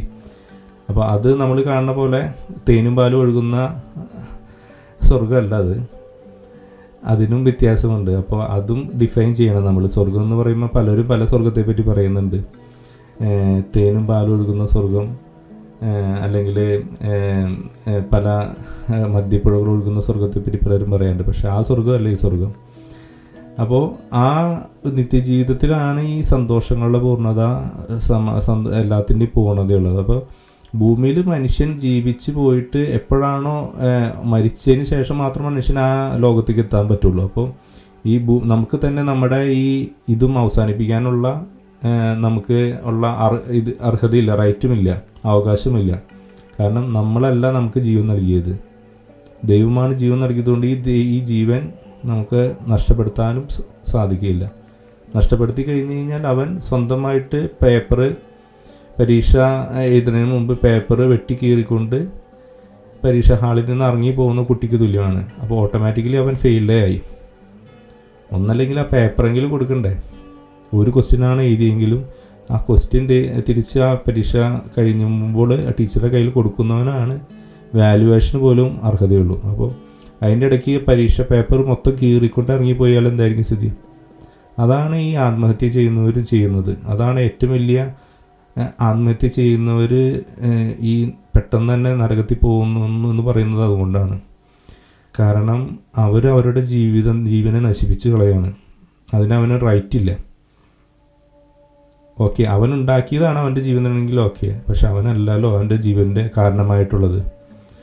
അപ്പോൾ അതാണ് നടക്കുന്നത്. അപ്പോൾ ദൈവം ഈ ഭൂമിയിൽ മനുഷ്യർ തന്നെയാണ് മനുഷ്യരെ കൊന്നുകൊണ്ടിരിക്കുന്നത്, മനുഷ്യർ തന്നെയാണ് മറ്റുള്ള കാര്യങ്ങൾ. അപ്പോൾ ദൈവത്തിൻ്റെ പദ്ധതിയിൽ ജീവിക്കുന്നവർക്ക് ദൈവം അറിയാതെ ഒന്നും സംഭവിക്കില്ല. ഈ ലോകത്ത് എന്ത് സംഭവിച്ചാലും ശരി, യുദ്ധങ്ങൾ സംഭവിച്ചോട്ടെ, രോഗങ്ങൾ സംഭവിച്ചോട്ടെ, എന്ത് തന്നെ ഈ ഭൂമിയിൽ നടന്നാൽ തന്നെയും ദൈവ പദ്ധതിയിൽ നടക്കുന്നവർക്ക് ദൈവം അറിയാതെ ഒന്നും അവൻ്റെ മേത്ത് വന്നു വീഴില്ല. വരുന്നുണ്ടെങ്കിൽ എന്തെങ്കിലും വരുന്നുണ്ടെങ്കിൽ അത് ദൈവം അവനിൽ അലോ ചെയ്യുന്നതുകൊണ്ടായിരിക്കും. ചിലപ്പോൾ അവന് ദൈവം ഈ ഭൂമിയിലേക്ക് പറഞ്ഞല്ലോ, ഓരോ മനുഷ്യരെയും ദൈവം ആഗ്രഹിക്കുന്നത് അവർ ഈ തിന്മയിൽ നിന്ന് അകന്ന് നിന്നുകൊണ്ട് കൂടുതൽ കൂടുതൽ വെണ്മയുള്ളതായിട്ട് കൂടുതൽ തേച്ച് മെനിക്കൊണ്ട് ഓരോ മനുഷ്യരെയും അവനെങ്ങനെ പാകപ്പെടുത്തിക്കൊണ്ടിരിക്കും. അപ്പോൾ അതിൽ കൂടെ ദൈവം ഒരു വ്യക്തിയെ കടന്നു പോകാനായിട്ട് ആഗ്രഹിക്കുന്നുണ്ടെങ്കിൽ മാത്രമാണ് ദൈവം അത് ആ ദുരിതങ്ങളോ ആ വ്യക്തിക്ക് കൊടുക്കുള്ളൂ. അല്ലെങ്കിൽ ഒരു തിന്മയും ലോകത്തുള്ളൊരു തിന്മയും ഒരു കാര്യങ്ങളും ആ വ്യക്തിയെ സ്പർശിക്കുക പോലില്ല. അപ്പോൾ അതാണ് ദൈവപദ്ധതിയായിട്ട് നടക്കുന്നത്. ദൈവപദ്ധതി അല്ലാതെ നടക്കുന്നവനോ? ദൈവമില്ല, ദൈവത്തിലേക്ക് എത്താത്ത മനുഷ്യർ ഉള്ളവർ, അല്ലെങ്കിൽ ദൈവത്തെ തള്ളി പറഞ്ഞ് നടക്കുന്ന മനുഷ്യർ മൊത്തം ഈ പിശാചിൻ്റെ അവകാശപ്പെട്ട ഉള്ളവരാണ്. അപ്പോൾ അവർക്ക് എന്ത് വേണമെങ്കിൽ ചെയ്യാനും ഈ തിന്മയ്ക്ക് അവകാശപ്പെട്ടവരാണ്. അപ്പോൾ അതുകൊണ്ട് അവർക്ക് എന്ത് ദുരിതവും എന്ത് കാര്യങ്ങളും അവരുടെ ജീവിതത്തിൽ സംഭവിക്കാതിരിക്കാം. നമുക്കറിയാം, നേരത്തെ മുമ്പത്തെ വീഡിയോയിലൊക്കെ പറഞ്ഞ പോലെ തന്നെ ഒരു തോട്ടക്കാരൻ്റെ ശിക്ഷണത്തിൽ വളർത്തുന്ന ചെടികളുണ്ട്. അതോടൊപ്പം തന്നെ ഈ തോട്ടത്തിന് പുറത്ത് നിരവധി ചെടികൾ വളരുന്നുണ്ട്. ചെടികളൊക്കെ രണ്ട് സ്ഥലത്ത് ഒരേ ചെടികൾ തന്നെ വളർന്നു പോകുന്നത്. പക്ഷേ ഒരു ചെടിയുടെ കാര്യം, ആ ചെടീനെ ഈ തോട്ടക്കാരൻ വന്ന് ഇടയ്ക്കിടയ്ക്ക് നോക്കിക്കൊണ്ട് അതിൻ്റെ കമ്പുകളൊക്കെ ചിലപ്പോൾ മുറിച്ച് കളയും. ചിലപ്പോൾ നമ്മൾ വിചാരിക്കും ചെടിക്ക് വേദനിക്കുന്നു, പക്ഷേ ഉണങ്ങിയ കമ്പുകളായിരിക്കും മുറിച്ച് കളയുന്നത്. എന്തുകൊണ്ടാണ്? ആ കമ്പുകൾ കൂടെ ചിലപ്പോൾ കമ്പ് ചീഞ്ഞുകൊണ്ട് ഈ ചെടിയെ തന്നെ ദ്രോഹിക്കും എന്ന് തോന്നുന്നതുകൊണ്ട് ചിലപ്പോൾ ആ കമ്പുകളൊക്കെ വെട്ടിക്കളയും ഈ തോട്ടക്കാരൻ. അതുപോലെ തന്നെ ചെടികളെ പരിപാലിക്കും, അതിന് വളമിട്ട് കൊടുക്കും, വേണ്ട സമയത്ത് കാര്യങ്ങളൊക്കെ ചെയ്തുകൊണ്ട് ഈ തോട്ടക്കാരൻ്റെ പരിരക്ഷണയിലായിരിക്കും. എന്നാൽ ഇതിന് പുറത്ത് നിൽക്കുന്ന ചെടിയുടെ അവസ്ഥ എന്താണ്? അതും മഴയത്തൊക്കെ വളരും, മഴ കിട്ടുമ്പോൾ അത് വളരും, വെയിൽ കിട്ടുമ്പോൾ അത് വളരും. പക്ഷേ എന്താ സംഭവിക്കുന്നത് വെച്ചാൽ എപ്പോൾ വേണമെങ്കിലും എന്ത് വേണമെങ്കിലും സംഭവിക്കാം, ഒരു ഗ്യാരണ്ടി ഇല്ല അല്ലേ. ചിലപ്പോൾ ചുറ്റുമുള്ള ചെടികൾ വന്ന് ഈ ചെടീനെ മൂടിക്കളയാം, അല്ലെങ്കിൽ വന്യമൃഗങ്ങൾ വന്ന് ഈ ചെടിയെ തിന്ന് കളയാം. അപ്പോൾ എപ്പോൾ വേണമെങ്കിലും എന്ത് വേണമെങ്കിലും സംഭവിക്കാം. അല്ലെങ്കിൽ പോകുന്ന വഴിയിൽ ആരെങ്കിലുമൊക്കെ പറിച്ച് കളയാം അതിനെ. അപ്പോൾ അതിന് ഗ്യാരണ്ടി ഇല്ല, ചിലത് നിൽക്കും ചിലത് നിൽക്കാതിരിക്കും. അപ്പോൾ അതാണ് പലപ്പോഴും നമ്മൾ കാണുന്ന തിന്മ ചെയ്യുന്ന ഒരു ദൈവവിശ്വാസം ഇല്ലാത്തവരൊക്കെ നല്ല രീതിയിൽ വളരുന്നതെന്ന് എല്ലാവരും പറയും. ഈ ദൈവത്തെയായിട്ട് നടക്കുന്നവൻ, ദൈവവിശ്വാസമായിട്ട് നടക്കുന്നവന് 5 പൈസയില്ല, അവൻ്റെ കയ്യിൽ ഒരു കാര്യമില്ല. എന്നാൽ ഇതൊന്നും ഇല്ലാതെ മനുഷ്യർ നല്ല രീതിയിൽ പൈസ ഉണ്ടാക്കുന്നുണ്ട്, എല്ലാ കാര്യങ്ങളും നടത്തുന്നുണ്ട് ഈ ഭൂമിയിൽ എന്നൊക്കെ പറയും. പക്ഷേ അതിൻ്റെയൊക്കെ കാര്യം ഇതാണ്, അവർ ചിലപ്പോൾ വളരും ചിലപ്പോൾ വളരാതിരിക്കും. അതിനൊരു ഗ്യാരണ്ടി ഇല്ല, എപ്പോൾ വേണമെങ്കിലും നശിക്കാം, എപ്പോൾ വേണമെങ്കിലും ഇല്ലാതാകും. പക്ഷേ ശാശ്വതമായിട്ടുള്ളൊരു ജീവിതം, അല്ലെങ്കിൽ ഒരു കൃത്യമായിട്ടുള്ളൊരു പരിപാലനയിലുള്ളൊരു ജീവിതം എന്ന് പറയുന്നത് ഈ തോട്ടക്കാരൻ്റെ അടുത്ത് നിൽക്കുന്ന ചെടികൾക്ക് മാത്രമാണ്. അതുതന്നെയാണ് ഓരോ ക്രിസ്ത്യാനിക്കുള്ളത്. അപ്പോൾ അതുപോലെ തന്നെ ഒരു ക്രിസ്ത്യാനിക്കും ഒരു വലിയൊരു ഡ്യൂട്ടി ഉണ്ട്. ഈ ദൈവത്തെ അറിഞ്ഞ വ്യക്തിക്കും കൂടി, യേശുവിനെ അറിഞ്ഞ ക്രിസ്ത്യാനിക്ക് മാത്രമല്ല, യേശുവിനെ വിശ്വാസത്തിൽ സ്വീകരിച്ച ഒരു വ്യക്തിക്ക് ഒരു കടമയും കൂടി ഉണ്ടുള്ളതെന്ന് പറഞ്ഞാൽ ഞാൻ കഴിഞ്ഞ വീഡിയോയിൽ പറഞ്ഞ പോലെ, മതപരിവർത്തനം എന്നുള്ള വീഡിയോയിൽ അത് പറഞ്ഞിട്ടുണ്ട്. നമ്മൾ അറിഞ്ഞ ദൈവത്തെ മറ്റുള്ളവനും കൂടി പറഞ്ഞു കൊടുക്കണം. കാരണം മറ്റുള്ളവൻ ഇതൊന്നും അറിയാതെയാണ് ജീവിക്കുന്നത്. അവൻ ചിലപ്പോൾ നശിച്ചു പോവാം. നമുക്കറിയില്ല ദൈവം അവരെ എങ്ങനെയാണ്, കാരണം അവർക്കൊക്കെ അജ്ഞതയാണ്, അവർക്ക് അറിയില്ല ദൈവത്തെ ഏതാണെന്ന്. അവർ ചിലപ്പോൾ നശിച്ചു പോകാം, ചിലപ്പോൾ ദൈവത്തിന് അറിയില്ല ദൈവത്തിൻ്റെ പദ്ധതി എന്താണെന്ന്. അവരിനി അറിയാത്തത് കൊണ്ട് ദൈവത്തിൻ്റെ സ്വഭാവം നമുക്ക് പറഞ്ഞല്ലോ മുമ്പേ. ദൈവത്തിന് അത്രയധികം സ്നേഹം ഓരോരുത്തരുള്ളതുകൊണ്ട് എങ്ങനെയാണ് അവരോട് പെരുമാറുന്നത് നമുക്കറിയില്ല. ചിലപ്പോൾ നശിച്ചു പോകാൻ അതാണ് പറഞ്ഞത്, അവർക്ക് ഒരു ഗ്യാരണ്ടി ഇല്ലാത്ത ആൾക്കാരാണ്. പക്ഷെ നമുക്കാണെങ്കിൽ ദൈവവിശ്വാസികളായിട്ടുള്ളവർക്ക് ഗ്യാരണ്ടി ഉള്ളവരാണ്. അവരെന്തായാലും ദൈവത്തിൻ്റെ അടുത്ത് എത്തുന്ന ഉറപ്പ് ദൈവം തന്നിട്ടുണ്ട്. മറ്റുള്ളവരുടെ കാര്യത്തിൽ ഒരു ഉറപ്പും പറഞ്ഞിട്ടില്ല. അവർ പോവാതിരിക്കാം, പോവാതിരിക്കാം. പക്ഷേ അവരോടൊക്കെ പറയേണ്ട കാര്യം ഇതാണ്, ഇങ്ങനെ യേശുക്രിസ്തു ഭൂമിയിൽ വന്നു, ഓരോ മനുഷ്യരെ രക്ഷിക്കാനായിട്ടാണ് നടക്കുന്നതെന്നും അവരോട് പറയണം. അപ്പോൾ അതാണ് ഒരു വിശ്വാസം സ്വീകരിച്ചവൻ്റെ പ്രഥമമായിട്ടുള്ളൊരു ഡ്യൂട്ടി. തൻ്റെ വിശ്വാസത്തെ മറ്റുള്ളവനെ പറഞ്ഞ് മനസ്സിലാക്കുക, അവനെയും കൂടി വിശ്വാസത്തിൽ കൊണ്ടുവരിക. അപ്പോൾ നമ്മൾ നേരത്തെ തുടങ്ങിയ ചോദ്യത്തിലെത്താണ്. അപ്പോൾ ഈ ഭൂമിയിൽ പല പ്രശ്നങ്ങളും പല കാര്യങ്ങളും നടക്കുന്നുണ്ടെങ്കിലും ദൈവപദ്ധതിയായിട്ട് നടക്കുന്നവന് ഇതൊന്നും ബാധിക്കില്ല. അല്ലാത്തവന് ഇതിൽ കൂടെയൊക്കെ പോകുന്നുണ്ട്. അത് മനുഷ്യനോട് ചെയ്യുന്ന തിന്മയാണ്. മനുഷ്യൻ്റെ സ്വാതന്ത്ര്യം ഉപയോഗിച്ച് വേറൊരു മനുഷ്യനെ ചെയ്യുന്ന തിന്മയാണ്. അപ്പോൾ അതിൽ ദൈവം കൈകടത്തേണ്ട ആവശ്യമില്ല. അത് മനുഷ്യനാണ് ഈ ഭൂമി തന്നിരിക്കുന്നത്. മനുഷ്യൻ മര്യാദയ്ക്ക് ജീവിക്കാനാണ് പറഞ്ഞിരിക്കുന്നത്. അപ്പോൾ അതുപോലെ തന്നെ നമുക്ക് എല്ലാ കാര്യങ്ങളെയും നമുക്ക് എടുക്കാനായിട്ട് സാധിക്കും. നമ്മൾ തന്നെ ഈ ഭൂമിയിൽ പ്രപഞ്ചത്തെ മാറ്റുന്നു. അതുപോലെ തന്നെ പ്രപഞ്ചത്തിന്, ഈ ഭൂമിക്ക് നമ്മളോട് വലിയ ഒരു കമ്മിറ്റ്മെൻറ്റും ഇല്ല അല്ലേ. ഭൂമി നിങ്ങൾ എന്ത് ചെയ്താലും ശരി, ഞാൻ ഇതുപോലെ തന്നെ നിങ്ങൾക്ക് എല്ലാ കാര്യങ്ങളും ചെയ്തു തരുമെന്ന് ഭൂമി പറയേണ്ടതുണ്ടോ? കാരണം ഭൂമിനെ നശിപ്പിച്ചതും മനുഷ്യരാണ്. അപ്പോൾ ഭൂമിക്ക് ഒരു കമ്മിറ്റ്മെൻറ്റ് മനുഷ്യനോടില്ല. എന്നിരുന്നാൽ തന്നെ ദൈവം ഇപ്പോഴും ഭൂമിയെ പരിപാലിച്ചുകൊണ്ട് പോകുന്നത്, മനുഷ്യൻ എത്ര അധികം ചൂഷണം ചെയ്തിട്ട് പോലും ഭൂമി അത് കൊടുക്കുന്നുണ്ട് ഇപ്പോഴും എല്ലാ കാര്യങ്ങളും മനുഷ്യന്. അപ്പോൾ അത് തന്നെ ദൈവത്തിൽ ഭൂമി കാണിക്കുന്ന, ഭൂമി എന്ന് പറയുന്ന ഒരു ക്യാരക്ടറായിട്ട് എടുക്കുകയാണെങ്കിൽ, അതിൽ നമ്മൾ കാണുമ്പോൾ അത് കല്ലും മണ്ണാണെങ്കിലും അതിനൊരു വ്യക്തിയായിട്ട് എടുക്കുകയാണെങ്കിൽ അത് മനുഷ്യന് കൊടുത്തുകൊണ്ടിരിക്കുകയാണ് ഇപ്പോഴും ഈ കാര്യങ്ങൾ.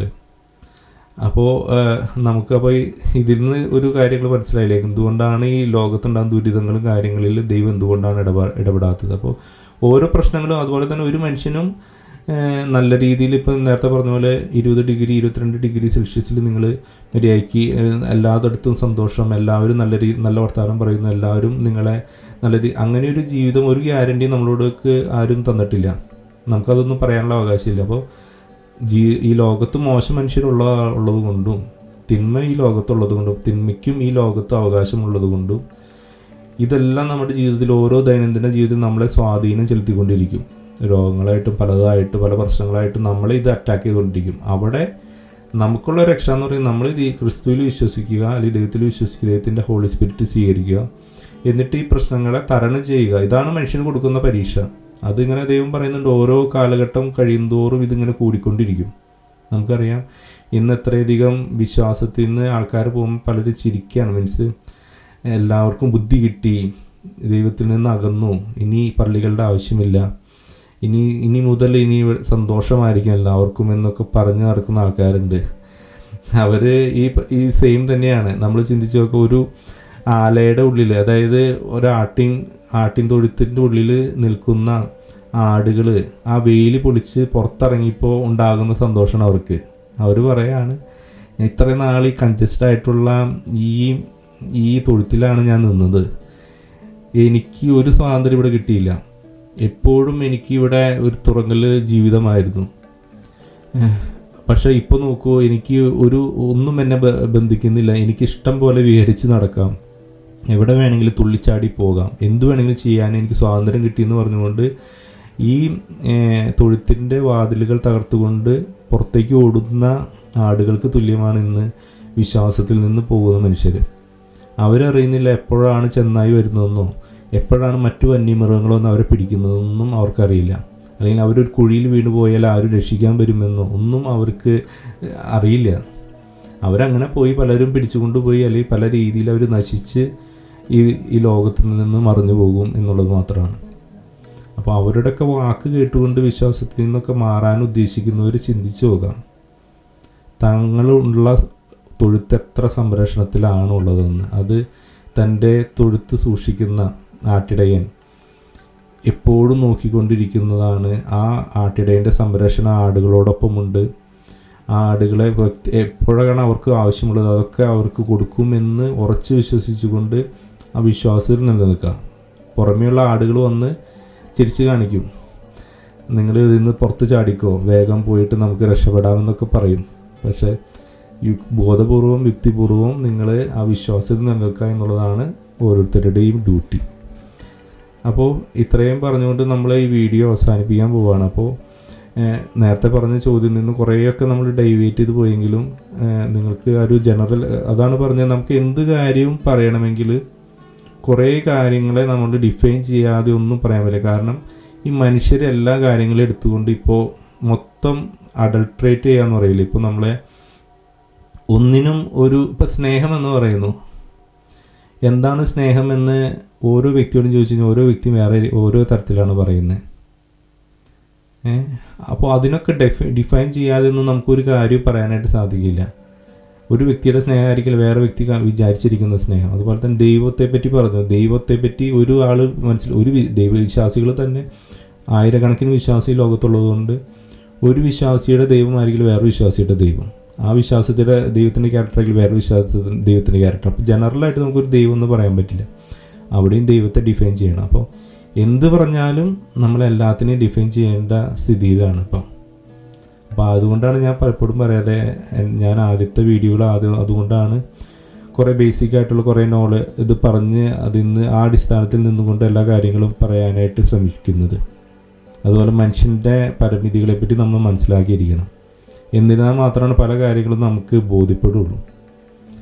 അപ്പോൾ ആ കൺക്ലൂഷനിലേക്ക് എത്താണ്. അതാണ് ലാസ്റ്റ് ഞാൻ പറയാനുണ്ടായിരുന്നത്. അതായത് ലോകത്ത് പല പ്രശ്നങ്ങളും പല കാര്യങ്ങളും ഉണ്ട്, അതിൽ ദൈവം എല്ലാത്തിലും ഇടപെടണം എന്ന് നമ്മൾ പറയാനായിട്ട് നമുക്കൊരു റൈറ്റ് ഇല്ല. കാരണം ഇത് മനുഷ്യന് കൊടുത്തിരിക്കുന്ന ഭൂമിയാണ്, മനുഷ്യനാണിത് മാനേജ് ചെയ്യേണ്ടത്, മനുഷ്യനാണ് ഇതൊക്കെ തരണം ചെയ്യേണ്ടത്, മുന്നോട്ട് പോകേണ്ടത്. അതുപോലെ തന്നെ മരണം എന്നുള്ളത് എന്ത് തന്നെയായാലും ഇത് നിരപരാധിനെ ആര് കൊന്നാലും കൊന്നില്ലെങ്കിലും മരണം എന്നുള്ളത് ജീവിതത്തിൻ്റെ അവസാന വാക്കല്ല, അതൊരു നിത്യജീവിതത്തിലേക്കുള്ള ഒരു എൻട്രിയാണ്. അപ്പോൾ അങ്ങനെയുള്ളൊരു സംഭവം ഉള്ളതുകൊണ്ട് മരിച്ചുപോയി എന്ന് പറഞ്ഞുകൊണ്ട് നമ്മൾ ഇത്രയധികം ബുദ്ധിമുട്ടേണ്ട ആവശ്യമില്ല.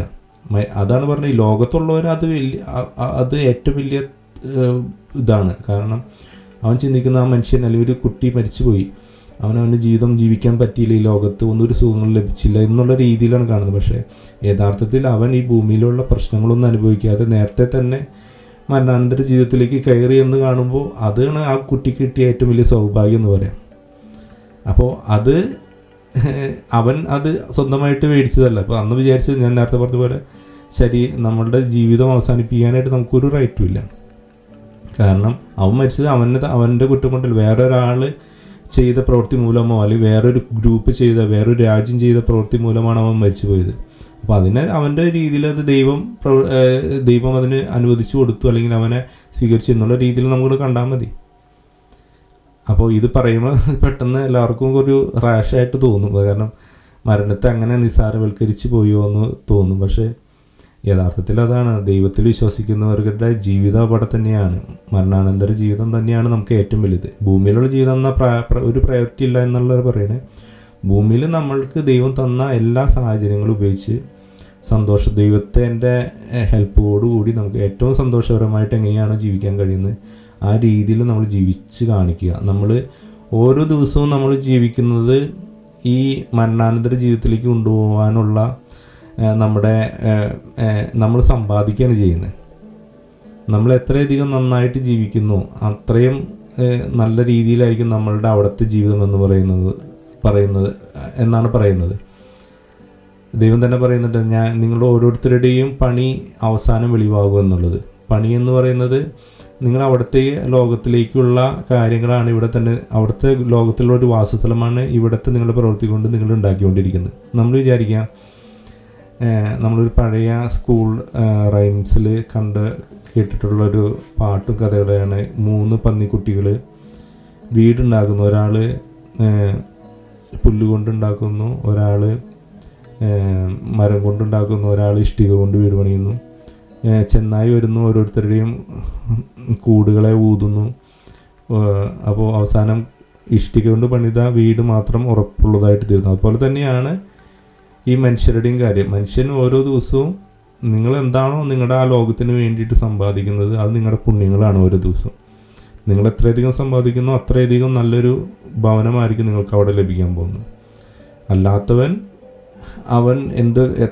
അവനത് ചെയ്യുന്നില്ല, ഉഴപ്പിയാണ് ജീവിക്കുന്നത് എങ്കിൽ അതിനനുസരിച്ചുള്ള ഒരു പ്രതിഫലമായിരിക്കും അവിടെ നിങ്ങൾക്ക് ലഭിക്കാൻ പോകുന്നത് എന്നുള്ളതാണ് ഇതിൻ്റെ ഒരു രത്നചുരുക്കം.